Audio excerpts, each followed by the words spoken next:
This is my last video about the man of the hour. I'm actually heading into some of my last videos because my content is specifically surrounding covert emotional incest, mental illness, and perfectionism. Don't y'all remember? Hi, I'm Mercedes. I said, we're trying to reach sanity, and part of what has affected sanity is trying to reach perfection. And so I finally brought that full circle. So since I have done that, I really don't have much else to say. Hi. Hi. I'm recording a video. Go watch your movie because it's almost time for bed.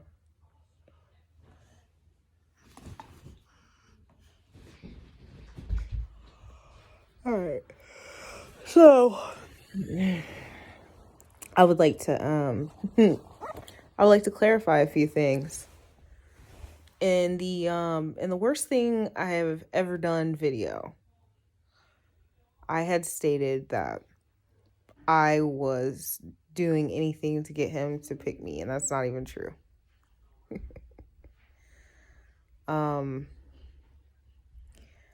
I know the defining moments within our relationship that have solidified it, starting with when he said that he wanted to go back to his ex. I put on my boundaries right away. I told him that I'm trying to use my exact words. I hate that. Trying to find the conversation. I can't find it. But basically, I had told him that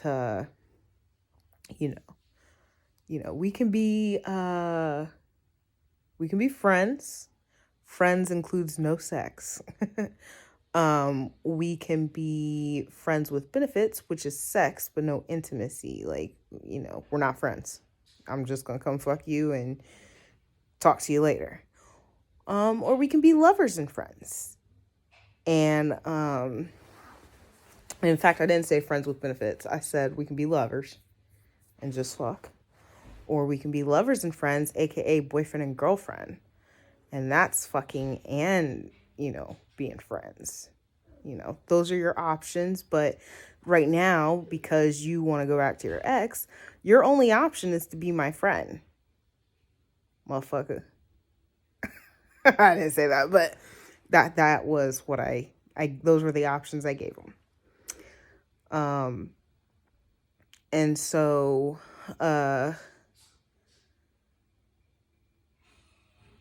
he said that he hadn't even talked to his ex yet, and I was cool with that. And so from that point, I chose to be his friend, and he chose to be my friend, and we did not fuck.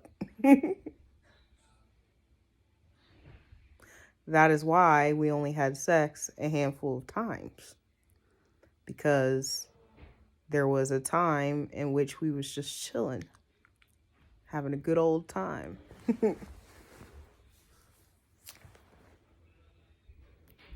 And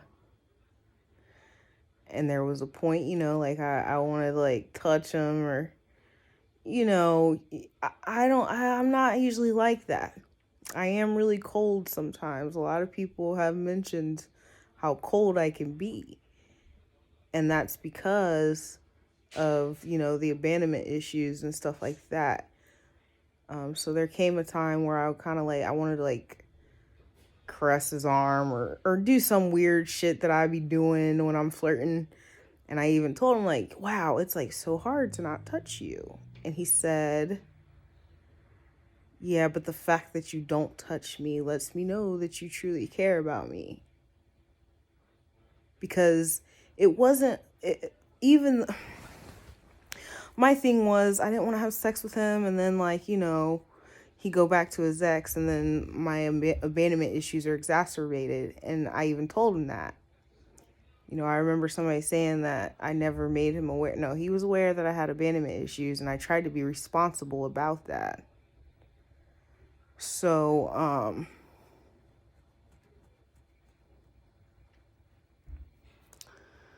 that was a defining moment. I wasn't a pick-me. I wasn't twisting myself up in a pretzel and sucking his dick from the back. I wasn't doing none of that shit. I was myself, and I respected his boundaries. I wanted to give him a chance to, you know, try to reconcile with whoever it was he was trying to reconcile with. I was respectful.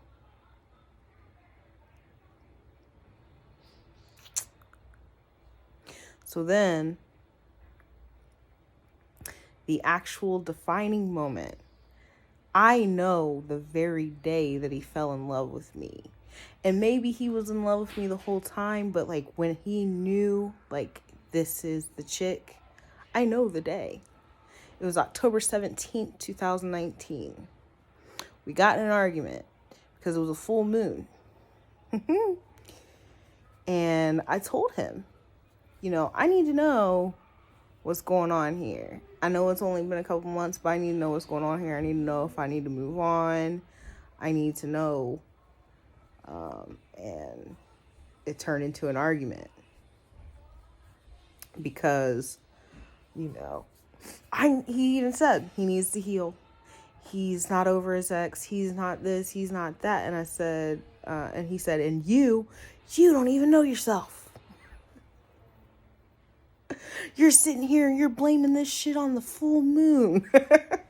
Because I kept telling him, like, I'm feeling like this. I'm like erratic because it's the full moon. I am a Cancer moon and rising. I am extremely affected by any moon phase. I could feel it coming. So, you know, you're blaming this shit on the moon. I'm like, yeah, because that's how I function. And the interesting thing about this is I didn't know anything about my birth chart at this time. I did know that moon phases affected me heavily. I knew that. I knew myself very well, right? So I knew it was a full moon. And I knew I'm anxious. I need to release something. Like, am I releasing you? It's the full moon. Am I releasing you? That's basically what I was saying. And we get into this argument, and he told me you don't even know what you would do with me. All y'all bitches fucking, I don't think he said bitches, but all you women, you just want to fuck me, and you don't even know what you do. What would you do? And I said, I got all quiet and shit, and I was like, well, I've been reading about how to blend families. And he got all quiet. And he sits down beside me. And his phone, ding. And it told him that day was full moon in Taurus. And he begins to tear up. And he said, I wish I knew that like last week. Because I literally just proved that I know myself. Not only was it a full moon in Taurus, it was the first day of my period. Motherfucker, I know myself very well. Very, very well. And so the next day, I come in the house, and his daughter, who's not much younger than Aaron, sang my name. And that is how I knew he was in love with me. It is because his energy towards me changed, and she followed suit. Though he never told me at that time, that's the day. And so, if y'all bitches want to know, It wasn't because I was bending over backwards. It wasn't because I was doing anything. I stayed true to my values and I placed my boundaries from the very beginning.